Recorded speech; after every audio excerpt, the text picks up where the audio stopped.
This was the life of a demolition worker in the USA, 1963. In 1963, the wrecking crew that demolished Pennsylvania Station in New York City went to work on one of the most magnificent buildings in the United States, a structure that had opened in 1910, covered 8 city blocks, and was modeled on the baths of Caracalla in ancient Rome, with vaulted ceilings 80 feet high and a main waiting room larger than the nave of St. Peter's Basilica. The demolition took 3 years, ran from 1963 to 1966, and produced what the architecture critic Ada Louise Huxtable of the New York Times described, at the time, as one of the greatest acts of civic vandalism in American history. It also produced, from the men who swung the sledgehammers and operated the cranes and cut through the steel and hauled away the marble, clouds of dust containing materials that those men breathed into their lungs every working day. Materials that would, in some of them, produce disease decades later. Demolition in 1963 was not merely the opposite of construction. It was a process of entering unknown structures, dismantling systems that had been built by other hands to specifications that were not always recorded, and releasing into the air whatever those structures contained, including, in buildings constructed through the first half of the 20th century, extensive quantities of asbestos that had been installed precisely because it was fireproof, durable, and effective at exactly the tasks it had been chosen to perform. The demolition worker of 1963 knew the work was dangerous. He did not know the specific ways in which it was going to kill him. Before we continue, comment below if you have ever worked in a dangerous job. Don't forget to subscribe so you don't miss our upcoming content. Thank you for your support, and let's continue. The context in which demolition workers operated in 1963 was defined by one of the most aggressive programs of urban transformation in American history. The Federal Housing Act of 1949 had authorized the first large-scale federal funding for urban renewal, the clearance of neighborhoods designated as blighted, and their replacement with new construction. By 1963, that program had been running for 14 years and had generated more than 2,000 projects across cities nationwide, spending in excess of $50 billion and demolishing hundreds of thousands of structures. In New York City alone, Mayor Fiorello LaGuardia had estimated that the city had torn down or gutted nearly 9,000 buildings by 1938, before the federal program even began.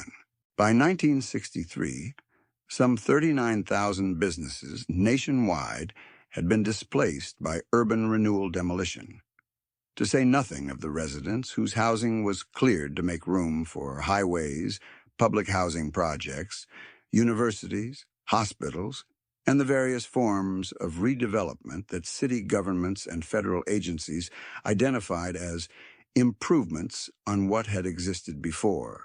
The demolition worker was the man who made the physical space for all of this. Before a new building could go up, the old one had to come down. And that work fell to crews who moved from site to site through the urban landscape, taking apart in days or weeks what had taken years to build. The wrecking ball was the signature tool of American demolition in 1963. A heavy steel sphere weighing anywhere from 1,000 to 13,500 pounds, suspended on a cable from a crane and swung into the face of a structure with a pendulum arc that broke masonry and concrete with repeated impacts. The crane operator who controlled the wrecking ball had developed, through years of experience, a specific skill in reading the structure. Understanding where to strike first to begin the progressive weakening of the wall, how to angle the swing to send debris in a controlled direction rather than unpredictably, how to read the sounds and movements of the structure, to anticipate what was going to fail next. This was skilled work in the specific sense that poor judgment had immediate and severe consequences. A wall that came down at an unexpected angle, A section that failed before the operator had positioned the crane away from the collapse zone. A section of flooring on an upper story that gave way when it was not expected to. These were the moments when the wrecking ball's uncontrollable nature became evident. By the 1950s and 1960s, the wrecking ball had become the primary tool of urban demolition across North America and Europe, favored for its speed and relatively low equipment cost compared to controlled explosive demolition. It was also a tool whose operation produced an enormous quantity of airborne dust with every impact on a masonry structure, and that dust carried whatever the masonry contained. Asbestos was, in 1963, still being installed in new construction across the United States. Its dangers were not a matter of public or regulatory concern. From the 1930s through the 1970s, the construction industry had used asbestos in pipe insulation, ceiling and floor tiles, roofing materials, spray-applied fireproofing on structural steel, wall compounds, and dozens of other applications because it was an effective material, genuinely fireproof, genuinely durable, genuinely useful in the applications where it was deployed. The buildings that demolition workers were tearing down in 1963 contained asbestos in quantities that varied enormously depending on the building's age, its use, and the specific construction practices of the era in which it was built.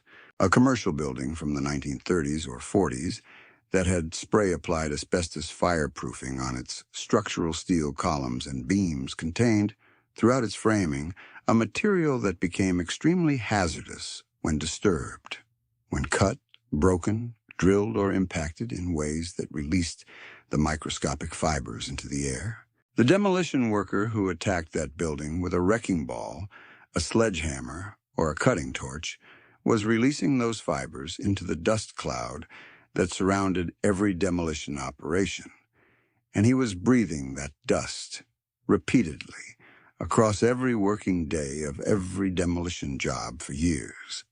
There was no warning label. There was no required respiratory protection specifically designed for asbestos.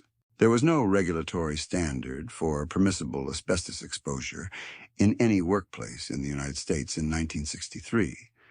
Those standards would begin to arrive in the early 1970s and would be refined and tightened over the subsequent decades.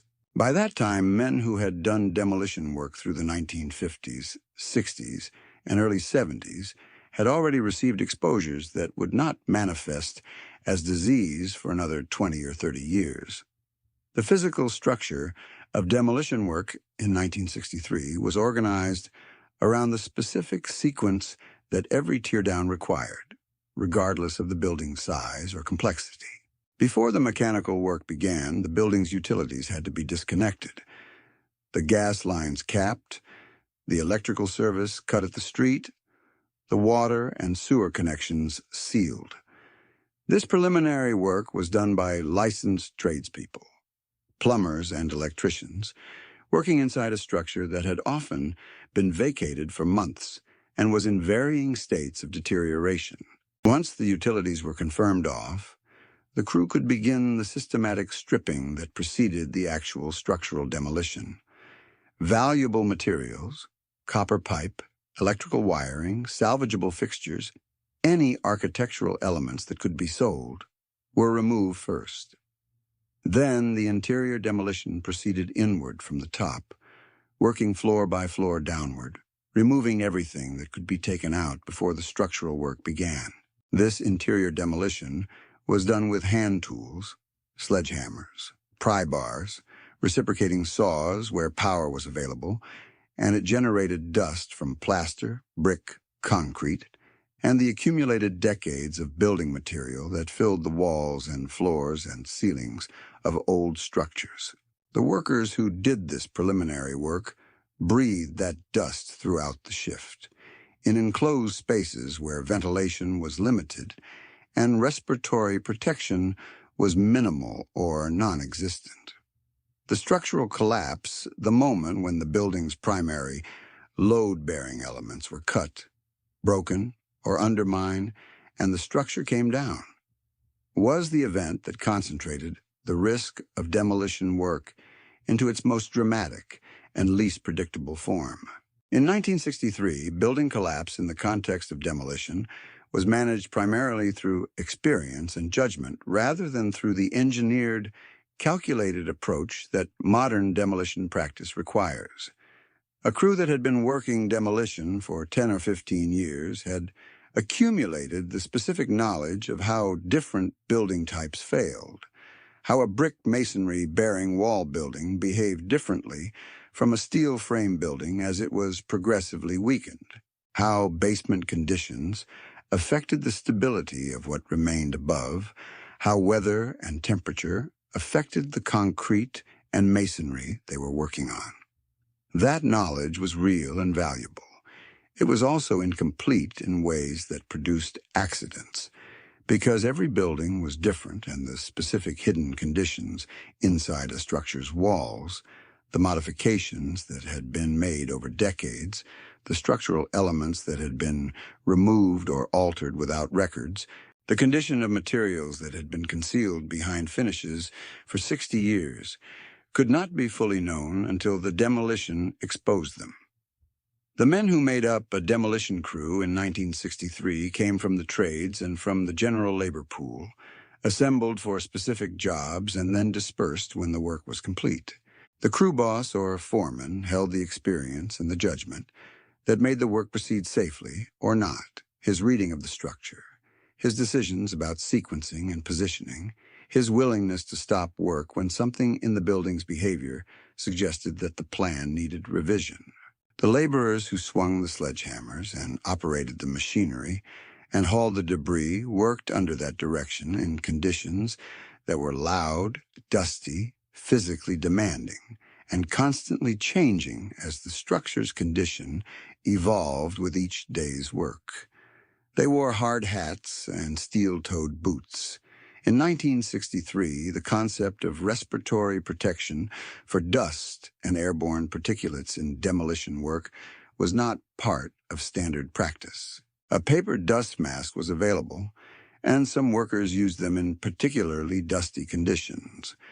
Purpose-designed respirators adequate for the specific hazards of demolition, for silica dust, for lead paint dust, for asbestos fibers, were not required by any regulation that applied to demolition work in 1963, and the understanding of why such protection was necessary was not yet present in the regulatory framework or in the culture of the industry.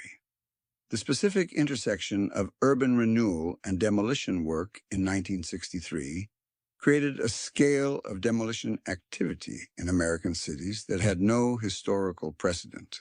City after city was tearing down large sections of its existing built fabric to make room for highways, public housing towers, university campuses, hospitals, and commercial redevelopment. The Housing Act of 1949 and its successors had provided federal funding for land clearance, and local governments had used that funding aggressively. In the process, entire neighborhoods, some genuinely deteriorated, some simply in the path of a planned highway or desired redevelopment site, were cleared in operations that employed large demolition crews over months or years of continuous work.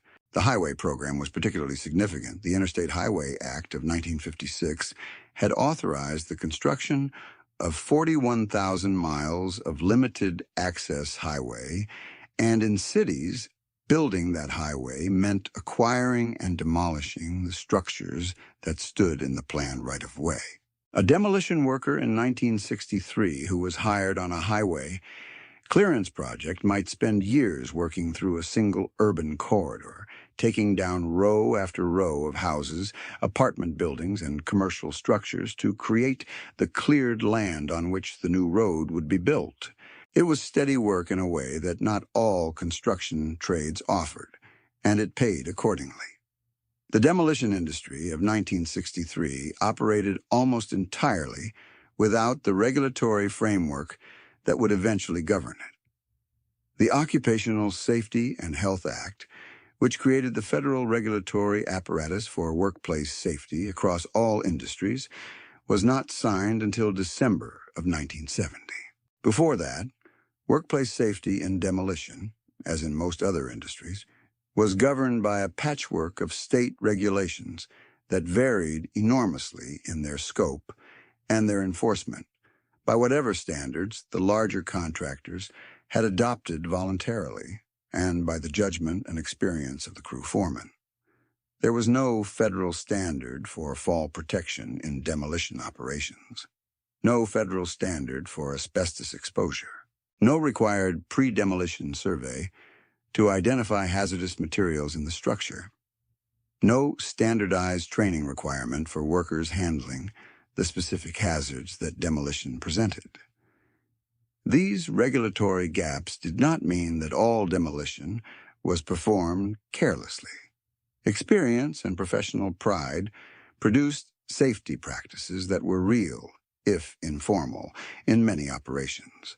They did mean that the specific, invisible hazards of demolition, the asbestos, the lead, the silica dust, operated without any formal acknowledgement that they were hazards at all. The demolition worker of 1963 did work that was physically essential, historically significant, and almost entirely invisible in the cultural record. The buildings he took down appear in historical photographs, the old neighborhoods that were cleared for highways, the commercial blocks that gave way to glass office towers, the tenements that were demolished to make room for public housing, the civic buildings like Penn Station that were raised before the preservation movement had developed the legal and institutional tools to stop such losses. What the photographs do not show is the men who did the clearing, who swung the hammers and operated the cranes and hauled the debris, breathing the dust of other people's buildings, carrying in their lungs the accumulated, particulate record of 20th century American construction. The diseases that would emerge in them decades later, the asbestosis, the silicosis, the lung cancers, were the delayed invoice for work that the American economy needed done, and that 1963 had no framework for performing safely. The regulatory infrastructure that eventually developed, the asbestos abatement requirements, the pre-demolition hazmat surveys, the respiratory protection standards, the fall protection requirements, was built directly on the evidence produced by what happened to the men who worked without it. Their bodies were, in the most literal sense, the data that made the case for protection that arrived too late for them. The wrecking ball's peak era, the 1950s and 1960s, coincided with the specific period in American urban history when the scale of demolition activity was greatest and the regulatory framework for protecting the workers who performed it was most incomplete. By the mid-1960s, controlled implosion using explosives was becoming an alternative for large structures in urban settings where the precision of a directed collapse was valuable. But it remained specialized and expensive, and the majority of urban demolition in 1963 still proceeded by hand and by crane. The mechanical excavator with a demolition attachment, what would eventually become the primary tool of the modern demolition industry, did not yet exist in the form that would later make wrecking balls largely obsolete. The demolition worker of 1963 was therefore working with the most advanced tools available in his era, in conditions that reflected the regulatory and scientific understanding of his era, in a way that was competent and professional by the standards of what was known. The fact that those standards were insufficient to protect him from the specific hazards that his work involved, that the regulatory knowledge of asbestos toxicity, silica exposure, and fall protection that would eventually develop had not yet been established, was not a failure of individual judgment. It was the systematic failure of an era to reckon honestly with what it was asking workers to do. That reckoning came, as it usually does, only after enough of those workers had gotten sick or died that the evidence could no longer be denied. The demolition worker of 1963 paid the cost of the delay.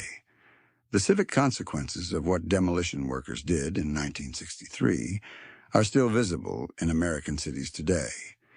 In the gaps where neighborhoods used to be, in the elevated highways that cut through urban fabric in ways that planners of subsequent generations have spent decades trying to undo, in the loss of buildings like Penn Station, whose absence has been mourned in architecture and urban planning literature for 60 years. The preservation movement that Penn Station's demolition helped galvanize, the creation of New York City's Landmarks Preservation Commission in 1965, 2 years after the wrecking began, and the subsequent development of historic preservation law at the federal and state level, was one of the most significant shifts in American attitudes toward the built environment in the 20th century. It came too late for Penn Station and for thousands of other structures that fell to the wrecking ball during the urban renewal era, but it changed the conditions under which demolition work would proceed in subsequent decades, adding a layer of historical and cultural evaluation to the economic calculus that had previously governed decisions about what to tear down. The demolition worker himself was never the decision-maker in those choices. He was the last person in a chain that began with property owners, developers, city governments, and federal funding agencies, all of whom had concluded that the building should come down before the worker ever arrived on site. His relationship to the civic consequences of the work was the same as his relationship to its health consequences. He performed the work that he was hired to perform in the conditions that existed when he performed it, without full knowledge of what the long-term effects would be. That is the condition of all labor at the frontier of what a society has not yet adequately studied or regulated. The worker's body and the built environment both absorbing costs that the accounting of the era did not know how to include.